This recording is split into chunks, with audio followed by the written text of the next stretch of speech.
Jadi ayat surah Al-A'raf 96 ini memberikan gambaran kepada kita, kalau beriman akan dibahagiakan, kalau berdosa maka akan dihukum. Seperti itu sederhananya.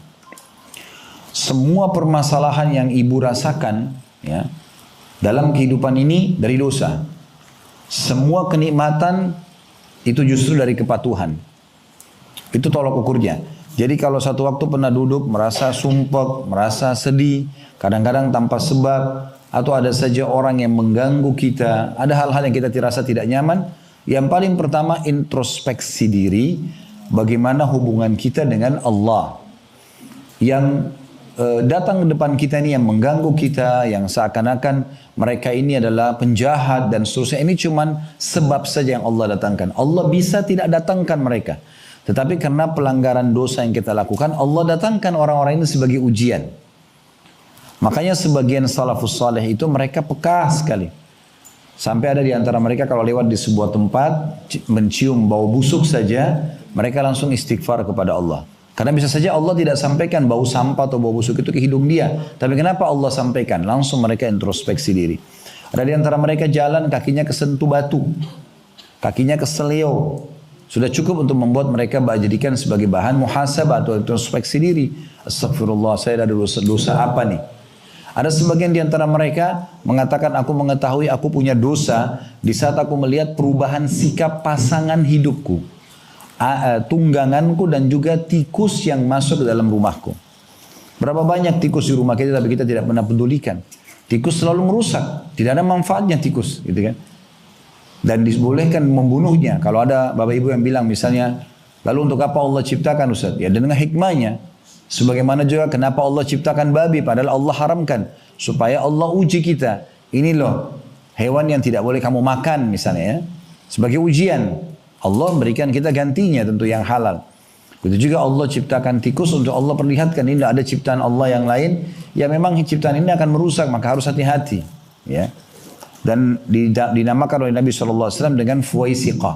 Atau binatang yang buruk ya. Muhammad bin Sirin rahimahullah memberikan gambaran dalam buku beliau masalah ta'wil mimpi. Kalau ada orang istikharah, dia ingin menikah misalnya, atau dia ingin interaksi bisnis sama seseorang, lalu kemudian dia mimpi tikus, berarti ada gambaran kurang baik tentang orang itu. Ya. Karena ini binatang buruk ini, seperti itulah. Tapi intinya sebagian salafus saleh jadikan sebagai bahan introspeksi diri. Ya. Mereka jadikan sebagai bahan introspeksi diri. Perhatikan firman Allah Subhanahu wa taala yang lain, ini ayat luar biasa. Dalam surah Hud surah nomor 11 ayat 117. Di sini Allah Subhanahu wa taala pastikan tidak mungkin satu negeri, satu kota, satu desa Allah Subhanahu wa taala datangkan bencana, banjir, longsor, tsunami, apa saja yang biasa kita dengar fenomenanya bahkan negara kita pernah ditimpa. Itu sementara mereka orang-orang yang baik dan soleh dan solehah. Pasti ada pelanggaran, baru Allah datangkan itu. Ya. Perhatikan surah Hud, surah nomor 11 ayat 117 berbunyi, Allah Subhanahu wa taala berfirman, "Wa ma kana rabbuka liyuhlikal qura bidzulmin wa ahluha muslihun." Sesungguhnya Tuhanmu sekali-kali tidak akan pernah, hai Muhammad, membinasakan satu negeri atau negeri-negeri secara zalim. Tidak mungkin tanpa sebab. Tsunami terjadi, longsor terjadi, banjir. Tidak mungkin tanpa sebab. Sementara penduduknya berbuat kebaikan atau ketaatan. Jadi apa makna ayat ini? Kalau seandainya kita selalu patuh menjadi orang baik, soleh dan soleha, tidak akan ditimpa masalah. Ya. Kita pasti akan melalui kehidupan dengan baik saja. Ya. Apakah berarti orang soleh tidak diuji? Diuji tentunya. Nabi Muhammad SAW pernah demam. Dan demam beliau sangat luar biasa. Sampai ada sahabat yang datang, itu memegang di atas selimut Nabi, terasa tembus panasnya gitu. Sampai sahabat ini mengatakan, ya Rasulullah, sesungguhnya anda ditimpa demam seperti ini yang tidak biasanya. Kata Nabi SAW, iya, kami para nabi-nabi diuji 2 kali lipat dari ujian kalian. Ujian, tapi maksudnya apa? Ujian bukan kena dosa. Ujian yang menimpa umumnya manusia. Ya. Kalau untuk orang-orang beriman biasanya untuk peninggian derajat kayak demam, penyakit secara umum lah, flu, ya. Itu ada menimpa orang-orang beriman, tapi dia sifatnya semua orang kena. bukan karena dosanya. Nah, itu. Maka kalau orang-orang beriman biasanya dilipat gandakan ujiannya. Mungkin orang biasa demam cuma 3 hari, dia 1 minggu misalnya. Lalu sahabat ini mengatakannya, Rasulullah, apakah itu berarti Anda dapat 2 kali lipat juga pahala? Kata Nabi SAW, iya, kami akan mendapatkan 2 kali lipat pahala itu. Lalu sahabat ini bertanya lagi, ya Rasulullah, siapa orang yang paling berat ujiannya? Yang umum menimpa orang, semua orang kena sebagai bentuk ujian dari Allah. Tadi saya kasih contoh misalnya demam, flu, ya. Maka kata beliau, para nabi-nabi. Lalu datang orang-orang yang mendekati iman para nabi-nabi tersebut.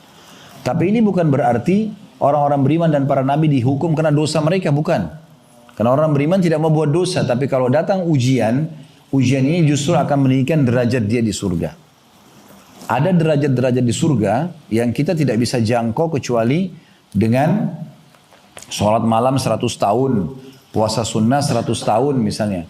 Ya, sedekah 100 tahun, tapi umur kita hanya 70 atau 80 tahun. Allah mau kita mencapai derajat itu. Bagaimana caranya? Allah datangkan ujiannya.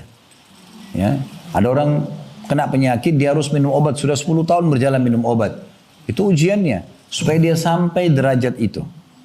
Tapi tolok ukurnya, kata Nabi SAW, Allah tidak akan menguji seorang hamba di atas daripada kemampuannya. Jadi nggak mungkin Allah datangkan ujian kepada seorang hamba di atas daripada kemampuan dia. Baik, kita akan lanjutkan bahasan ayat kita. Sekali lagi Al-Qasas surah nomor 28 ayat 59 bunyinya, wa ma kana rabbuka muhlikal qura hatta yab'atsa fi ummiha rasulan yatlu 'alaihim ayatina wa ma kunna muhlikil qura illa wa ahluha zalimin. Artinya, dan tidaklah Tuhanmu hai Muhammad membinasakan kota-kota sebelum dia mengutus di kota itu seorang utusan yang membacakan ayat-ayat kami pada mereka. Dan tidak akan pernah pula kami membinasakan satu kota atau kota-kota kecuali penduduknya dalam keadaan melakukan kezaliman. Ya, jadi tidak mungkin Allah tiba-tiba pencipta langit dan bumi ini membinasakan satu negeri, satu kota, satu desa, satu komunitas tanpa ada pelanggaran dari mereka. Dan yang luar biasa juga, pelanggaran-pelanggaran yang terjadi itu biasanya sebelum datang hukuman besar, datang hukuman-hukuman kecil dulu. Contoh misalnya, kalau seseorang mau mencuri, biasanya ada peringatan-peringatan dari Allah tuh. Dia rasa takut dulu. Semua dosa biasanya dimulai dengan rasa takut dulu.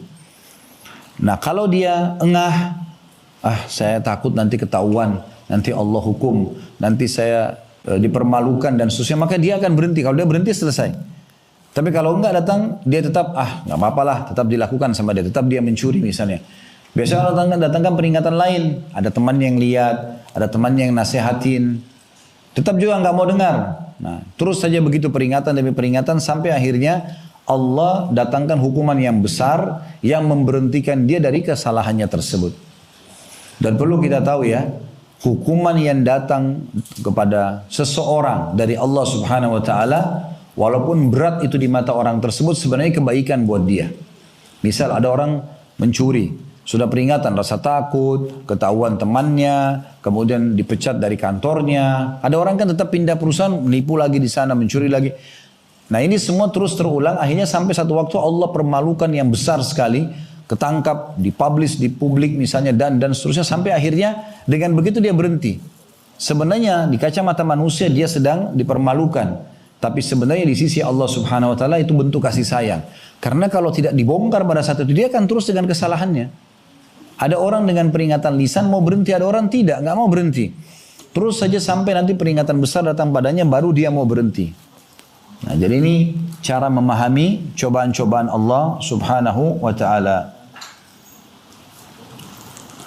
Kemudian teman-teman sekalian, kita juga bisa membaca surah Al-An'am, surah nomor 6 ayat 131. Saya bacakan, "Dzalika allam yakun rabbuka muhlikal qura bidzulmin wa ahluha ghafilun." Ketahuilah hai Muhammad, bahwasanya Tuhanmu tidak akan pernah membinasakan sebuah negeri ya secara zalim sedangkan penduduknya masih dalam keadaan lengah atau tidak tahu. Ya, jadi Allah Subhanahu wa taala sebelum mendatangkan hukuman besar pasti datangkan peringatan-peringatan. Mungkin ibu dan bapak pernah lewati dalam hidupnya ada waktu pelanggaran yang terjadi, seringkali peringatan sampai kepada kita. Kadang-kadang dari orang terdekat, mungkin yang punya anak, kadang-kadang dari anaknya gitu, ya, yang ngomong, ibu jangan, ibu kok begini. Tapi kadang-kadang ada orang yang tidak mau peduli, kamu anak kecil ngerti apa? Padahal sebenarnya itu peringatan dari Allah melalui lisan anak tersebut, dia tidak tahu. Saya pernah, subhanallah, satu waktu pernah siang hari lagi istirahat di rumah, terus kemudian niat memang mau bangun sholat asar.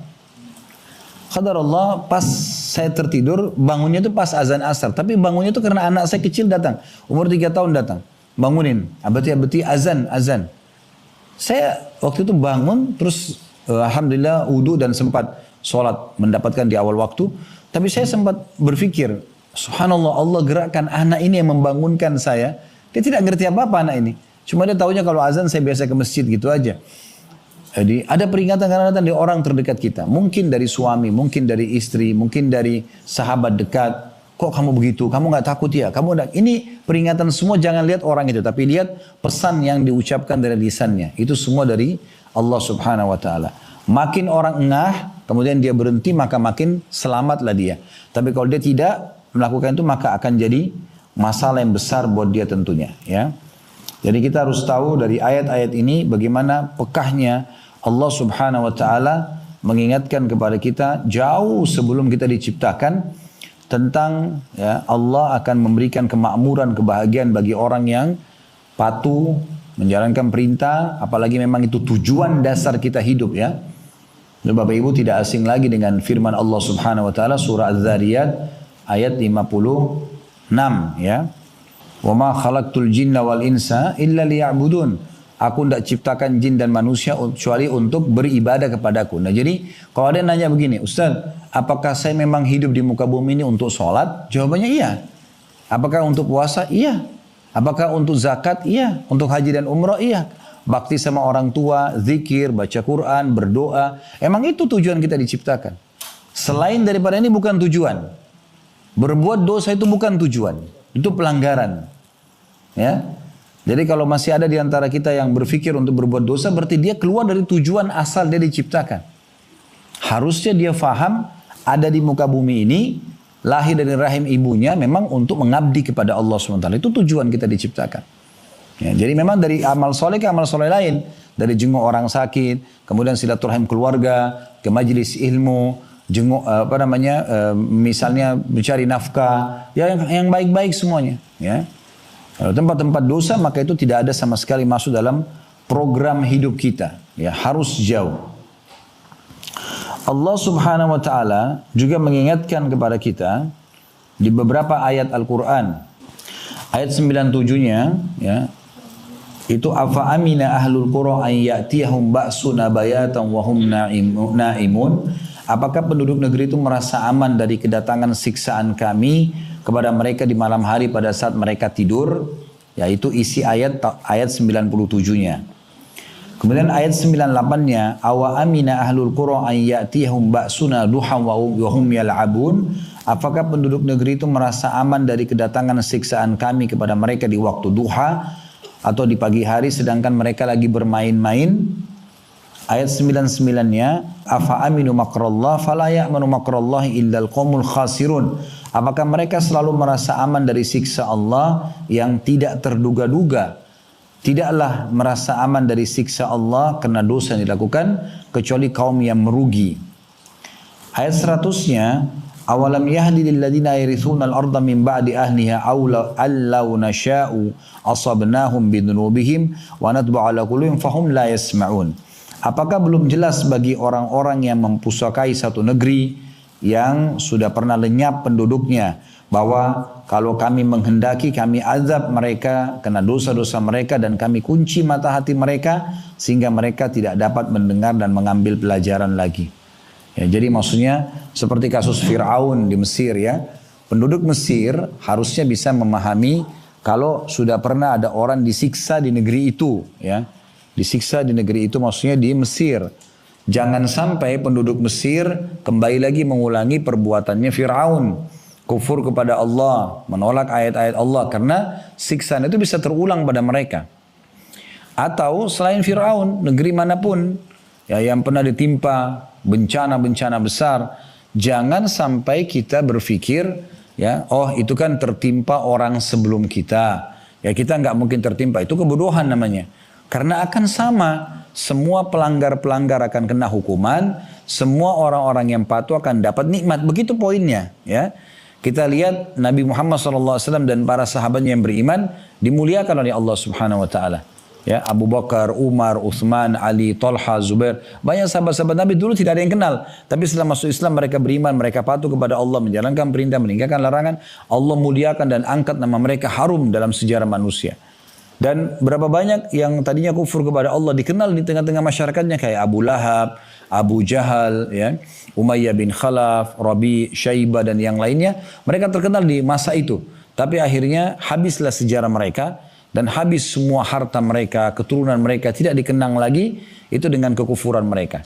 Maka semua yang patuh kepada Allah akan sama akibatnya. Semua orang yang durhaka sama Allah akan sama akibatnya. Yang patuh akan diberikan kenikmatan dan dimuliakan, diharumkan namanya. Orang yang melakukan kemaksiatan akan dihukum dan disiksa. Itu poinnya. Baik teman-teman sekalian.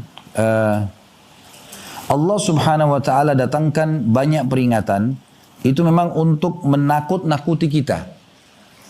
Jadi kalau ada perasaan takut setelah berbuat dosa. Itu memang tanda-tanda dari Allah. Ya.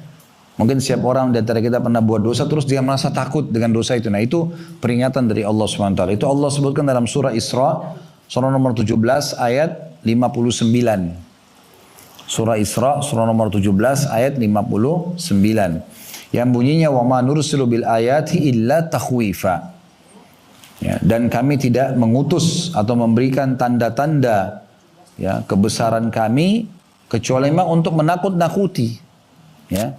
Untuk menakut-nakuti. Memang seperti itu Allah datangkan untuk membuat kita takut.